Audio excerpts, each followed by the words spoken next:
किसी भी देश की स्वतंत्रता और संप्रभुता पर हमले के खिलाफ में आम नागरिकों एक हो। वेनेजुएला के राष्ट्रपति निकोलस मादुरो और उनकी पत्नी को अविलंब रिहा करना होगा। अमेरिका दादागिरी दिखाना बंद करो। पटना की सड़कों पर अमेरिका के खिलाफ विरोध देखने को मिला। वेनेजुएला के राष्ट्रपति निकोलस मादुरो और उनकी पत्नी सिलिया फ्लोरेंस के कथित अपहरण और अमेरिकी दखल अंदाजी के आरोप को लेकर अखिल भारतीय शांति व एकजुटता संगठन एप्सो और इस्कफ के बैनर तले प्रतिवाद मार्च निकाला गया। प्रदर्शनकारियों ने अमेरिकी राष्ट्रपति डोनाल्ड ट्रंप की नीतियों को अंतर्राष्ट्रीय कानून और संयुक्त राष्ट्र चार्टर के खिलाफ बताते हुए जमकर नारेबाजी की। मार्च BM दास रोड स्थित मैत्री शांति भवन से निकलकर पटना कॉलेज गेट तक पहुंचा, जहां वक्ताओं ने युद्ध नहीं शांति और राष्ट्रों के संप्रभुता के सम्मान की मांग उठाई। प्रदर्शन में शामिल कुछ लोगों से हमने बातचीत की है। आइए सुनते हैं इस पूरे मसले को लेकर वे क्या कुछ कह रहे हैं। ये जो मुद्दा है, जिस मुद्दे पर हम लोग सड़क पे उतरे हैं, ये आज भाग दौड़ वाली बात नहीं है, राशन और पानी की बात नहीं है, ये अस्तित्व की बात है। जहाँ पर एक राज्य अध्यक्ष को उसके शयन कक्ष से अगर कोई अपने ताकत पर उठा लेता है, ये सिर्फ एक सुनकर अनसुना करने वाली बात नहीं है। इससे साफ जाहिर हो रहा है कि आने वाले दिनों में जिस आज़ादी की लड़ाई हम लोगों ने लड़ी या विश्व के कई देशों ने लड़ाई लड़ी, वो आज़ादी की लड़ाई या आज के तारीख में जो संप्रभुता है, ये बिल्कुल ही बेमानी हो गई है। इसका कोई मतलब नहीं है। ये लड़ाई एक अलग लड़ाई है। अगर ये लड़ाई नहीं लड़ी गई आज और इस पर हम लोग सड़क पर नहीं उतरे, तो आने वाले दिनों में गुलामी की बेड़ियां जो हैं, जिसका अभी तक हमारे ऊपर असर है, ये पूरे विश्व को एक और भयावह स्थिति देखने को मिलेगा। दूसरी बात है कि दूसरे विश्व युद्ध को हम लोगों ने, हालांकि हम लोग पैदा नहीं हुए थे, लेकिन लोगों ने देखा और उसकी बात आज भी हम लोग सुनते रहते हैं। और ये बहुत ही एक सुनकर जब दिल दहल जाता है, तो जिन्होंने झेला होगा सोचिए उनकी क्या स्थिति होगी। और विश्व को फिर से एक बार विश्व युद्ध की तरफ मोड़ना, एक ऐसी स्थिति पैदा करना जिससे कि कहीं भी आग भड़के, चिंगारी भड़के और विश्व युद्ध हो जाए, तो क्या ऐसे विश्व को कई बार नाश करने वाले हथकंडे, विनाशकारी हथियार इस साम्राज्यवादी देशों ने रखा हुआ है, तो सोचिए कि फिर मानवता का प्राणी जगत ही पनप पाएगा या नहीं पनप पाएगा। ये एक महत्वपूर्ण बात है। एप्सो एक संस्था है, ऑल इंडिया जो हमारा एक संगठन है, पीस एंड सॉलिडारिटी ऑर्गेनाइजेशन का, तो हमारी ये अहम भूमिका हो जाती है कि आज के तारीख में, क्योंकि मैं जिला के अध्यक्ष मंडली में हूँ, तो ये मैं दावे के साथ कह सकता हूँ कि हमारी ये ड्यूटी है, हमारा ये दायित्व है कि हम लोग ऐसे मौके पर सड़क पर उतरें, लोगों को गोलबंद करके, और हम लोग इसके प्रति जागरूक करें। और ये उसी की दिशा में ये एक पहला कदम है। और लोगों को चाहिए कि इसमें आगे आकर के और तमाम ऐसी चीज़ों को समझ करके और इस तरीके के मंसूबों पर पानी फेर दें। दूसरी एक और बात है कि सामंतवादी जो गतिविधियां हमारे यहाँ जो चल रही हैं, ये साम्राज्यवाद का ही एक छोटा रूप है। हम लोग आए दिन देखते हैं कि गरीब हरिजनों और पिछड़ों के ऊपर बलात्कार या उन लोगों पर कुछ गंभीर मामले आ जाते हैं। तो ऐसी स्थिति में अगर हम लोग गोलबंद होते हैं, तो हमारा समाज इससे भी छुटकारा पाएगा। ये तमाम ऐसे मुद्दे हैं जो हमारे लिए बहुत ही आवश्यक है। और रोजी रोटी, गेहूँ चावल, ये सब तो चलता ही रहता है, चलेगा ही, क्योंकि ये भी रोटी कपड़ा और मकान तो 3 बुनियादी सवाल आज भी हैं। और इन 3 बुनियादी सवाल को अगर नज़रअंदाज करके हम लोग अगर इधर ही ध्यान देंगे, तो हम लोग जिएंगे खाएंगे कैसे। इसीलिए तमाम आवाम, चाहे मजदूर वर्ग हो या कोई भी गरीब हो, ये सभी लोगों को समझने की ज़रूरत है। जो अमीर हैं, जो महलों में रहते हैं, उनको भी समझने की ज़रूरत है कि एक राष्ट्र अध्यक्ष को जब महल से, उसके शयन कक्ष से उठाया जा सकता है, तो ये साम्राज्यवादी आपको भी नहीं बख्शेंगे। इसलिए सावधान हो जाइए, मेरा ये संदेश है लोगों को। मुनरो डॉक्ट्रिन बहुत पहले, अभी की बात नहीं, आज से 100 वर्ष पहले अमेरिकी राष्ट्रपति मुनरो के द्वारा एक सिद्धांत दिया गया था। और यह पूरा समझने के लिए आपको समझना होगा कि अमेरिका अभी अभी आज़ाद हुआ था इंग्लैंड के उपनिवेश से। और इसी समय में यूरोप में नेपोलियन का जो महाद्वीपीय व्यवस्था चल रही थी, जिसके तहत फ्रांस ने यूरोप को अपने लिए आरक्षित कर लिया था अपने उपनिवेश के रूप में, उसी तरीका से नवोदित जो अमेरिकी साम्राज्यवाद था वो अपने लिए उपनिवेश की तलाश कर रहा था। और इसी क्रम में उसने लैटिन अमेरिका को अमेरिका के संरक्षण में रख लिया था, ताकि यूरोप का हस्तक्षेप अमेरिकी प्रायद्वीप में नहीं हो सके। तो इस क्रम में दक्षिण अमेरिका के देश और कैरेबियन देशों को वो अपना संरक्षित देश मान लिया था, और यूरोपियन हस्तक्षेप से बचाने के लिए उसने इस डॉक्ट्रिन को दिया। बाद के समय में जैसे जैसे वैश्विक परिदृश्य बदलता चला गया, अब धीरे धीरे उस संरक्षणवाद की जगह पर उसने वहाँ पर अपना वर्चस्व स्थापित करना शुरू कर दिया। और अब उस वर्चस्व के पीछे दक्षिण अमेरिकी देशों की जो संसाधन है, उस संसाधन का लूट करना उसने शुरू कर दिया। और इस क्रम में मानवाधिकार और जनतंत्र के नाम पर लगातार कभी क्यूबा में, कभी चिली में, कभी अर्जेंटीना में, कभी ब्राज़ील में लगातार वो हस्तक्षेप करता रहा। लेकिन अभी तक जो हस्तक्षेप चल रहा था वो पर्दे के पीछे से चल रहा था। वहाँ पर तानाशाहों को संरक्षण देना, वहाँ पर वामपंथी आंदोलन को कुचलना। आप देखे होंगे चे गुएवारा जैसे क्रांतिकारी की हत्या करवा दी गई। तो इस तरह की लगातार ये काम चल रही थी। अब जो परिवर्तन आया है वो खुलेआम गुंडाई की शुरुआत हो गई है कि वो आर्मी को लेकर के जाता है, हमला करता है और एक सॉवरेन कंट्री के राष्ट्रपति को और उसकी पत्नी को अगवा कर लेता है। इस तरह की एक्टिविटी अब शुरू हो गई है। मीन्स कि मुनरो डॉक्ट्रिन से जहाँ उसने संरक्षण की बात कही थी, अब वो उसे अपनी विरासत मांगने लगा है। अब वो उसे अपने पांव तले कुचलना चाहता है। पूरी दक्षिण अमेरिका में अपनी बादशाहत चाहता है। वो चाहता है कि एक छत्र अमेरिका का राज हो वहाँ पर, और वो पूरी तरह से अमेरिकी शासन से वहाँ पर चले।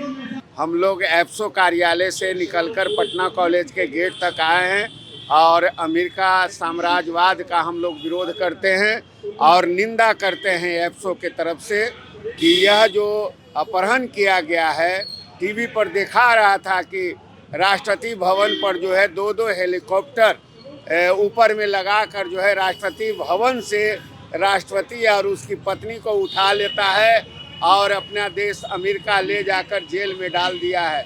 हम लोग आज विरोध प्रदर्शन कर रहे हैं यहाँ पर अमेरिका के खिलाफ में। जो अमेरिका के अगल बगल जो छोटे छोटे देश हैं, जो प्रगतिशील और वाम सोच के लोग हैं, उस देश को अमेरिका जो है चाहता है दादागिरी जताना, और इसी दादागिरी के खिलाफ हम लोग का आज प्रदर्शन है। पटना कॉलेज के गेट पर हम लोग आए हैं विरोध प्रदर्शन करते हुए। हमारा जो एप्सो है अखिल भारतीय शांति में जुटता संगठन, ये विश्व शांति परिषद से जुड़ा हुआ उसकी भारतीय इकाई का नाम है।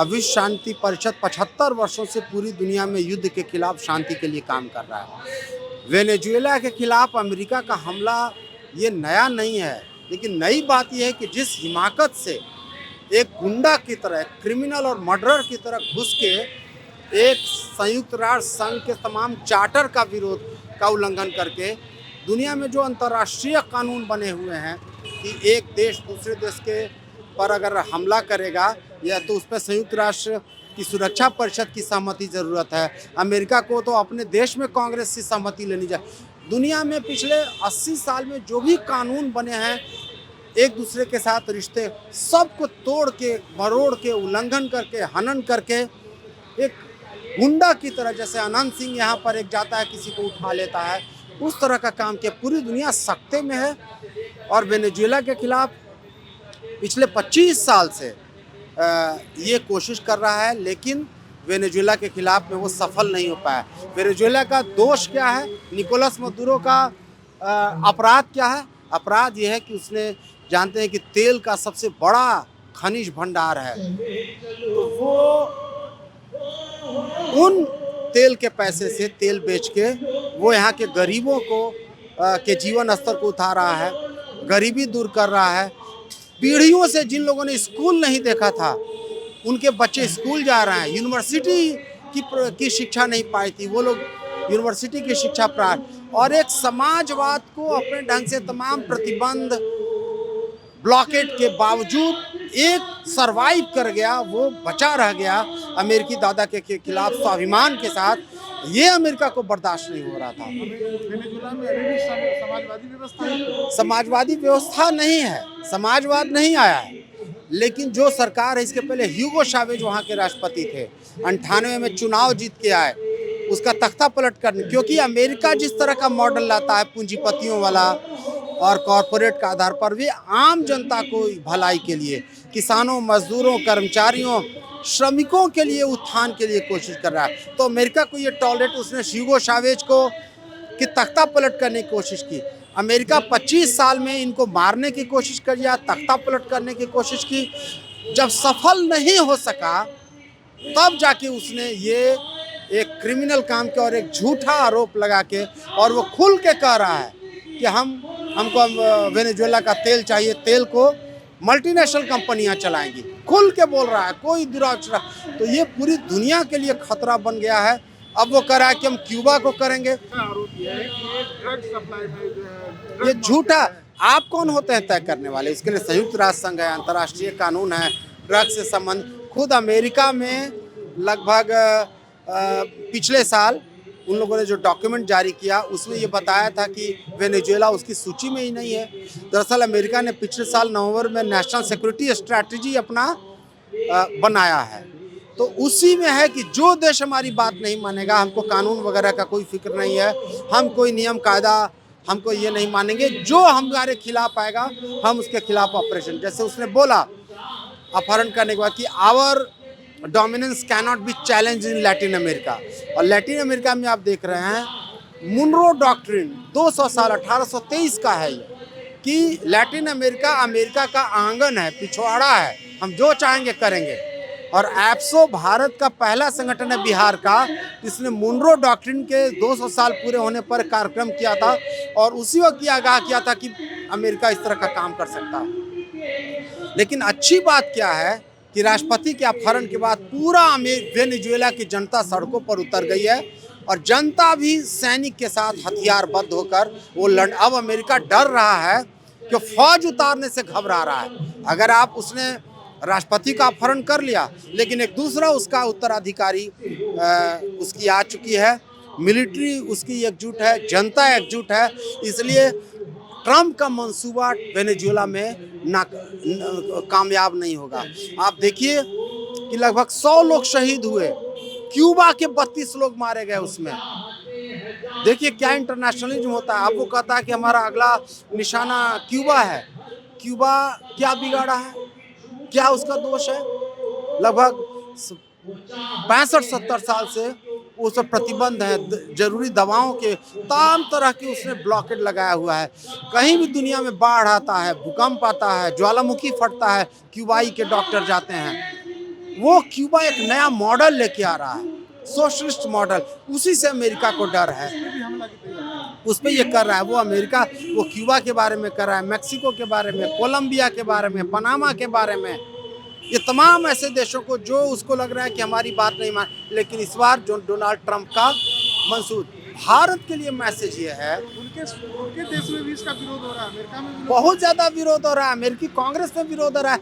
ये आप एक देश के राष्ट्रपति हैं और गुंडों की तरह क्रिमिनल मर्डरर की भाषा बोलेंगे। ये ऐसे ही अमेरिका का जॉर्ज बुश राष्ट्रपति था तो उसने सद्दाम हुसैन को कहा था वहाँ के राष्ट्रपति को कि 24 घंटे के भीतर अपना देश छोड़ के चले जाओ वरना हम हमला करेंगे। तो गुंडों मवाली की भाषा है जहाँ कोई नहीं, इसलिए पूरी दुनिया के लिए ये खतरा बन चुका है, यूरोप के लिए। भारत को तो आप देख ही रहे हैं। अच्छा, इस पूरे घटना को लेकर के भारत का क्या रुख है उसको आप देखिए, भारत को जैसे मलेशिया जैसे देश ने भी निंदा की। भारत इतना बड़ा देश है, गुटनिरपेक्ष देशों का नेता रहा है, उपनिवेशवाद की मार खाया हुआ है, लेकिन उसने निंदा करने से वो बचता रहा। उसको खुलेआम अमेरिकी सरकार के खिलाफ स्टैंड लेना चाहिए। अभी तक निंदा। और ट्रंप उसके बाद रोज रोज धमकी देता है कि अगर आपने रूस से सस्ता तेल खरीदना बंद नहीं किया तो अब हम ये करेंगे, आप पर टैरिफ लगाएंगे 500%। इसका विरोध होना चाहिए। तो देश के खिलाफ, हमारे प्रधानमंत्री के खिलाफ वो लगातार उल्टी पुल्टी बातें कर रहा है। तो ये पूरे भारत के लिए, दुनिया के लिए चिंता का विषय है कि ये अमेरिका खतरनाक इसलिए है कि दुनिया के अमेरिका के बाद 9 देश मिलकर जितना सैन्य खर्च करते हैं, $1 ट्रिलियन वो मिलिट्री पर खर्च करता है। दुनिया के 9 सैनिक अड्डे हैं इसलिए सैनिक अड्डे हैं, तो वो एक बहुत खतरनाक ये बन चुका है, ये पूरी दुनिया के लिए। और एप्सो हमारा चूंकि युद्ध के खिलाफ शांति के लिए काम करने वाला संगठन है, इसलिए बहुत सबसे अच्छी बात है कि वेनेजुएला के लोग इसके सामने नहीं झुके हैं और जनता हथियार लेकर उतर चुकी है सेना के साथ। अब अगर ट्रंप को हिम्मत है तो आप अपनी फौज उतारें अमेरिका में, क्योंकि अगर देश को आप तहस नहस तो कर सकते हैं, वर्चस्व तो बिना फौज उतारे नहीं होगा। वहाँ के विपक्षों का बड़ा रोल था वो। नहीं, ये झूठी बात है, ये नैरेटिव फैलाया गया कि वहाँ के विपक्ष का रोल था। ऐसी कोई अगर होता, आज उसकी मिलिट्री पूरी एकजुट है, जनता एकजुट है, कहीं कोई एक निशान नहीं है। अगर वहाँ के लोग तो 100 लोग मारे क्यों जाते? ये बहुत बड़ा ऑपरेशन था, 35 हवाई अड्डे लेकर ये सब लोग गए थे, लेकिन उनका मंसूबा अमेरिका का कामयाब नहीं होगा। वेनेजुएला की जनता ने जिस बहादुरी, जिस साहस और जिस कहें कि जज्बे को इसने बड़े हमले के बाद भी बहुत आसानी से उसके उपराष्ट्रपति ने, जो खुद एक शहीद की बेटी है, उसने संभाला है, ये बहुत उम्मीद पैदा करता है। लेकिन पूरी दुनिया को अमेरिका के इस खतरनाक मंसूबे से बहुत सचेत और सावधान रहने की ज़रूरत है।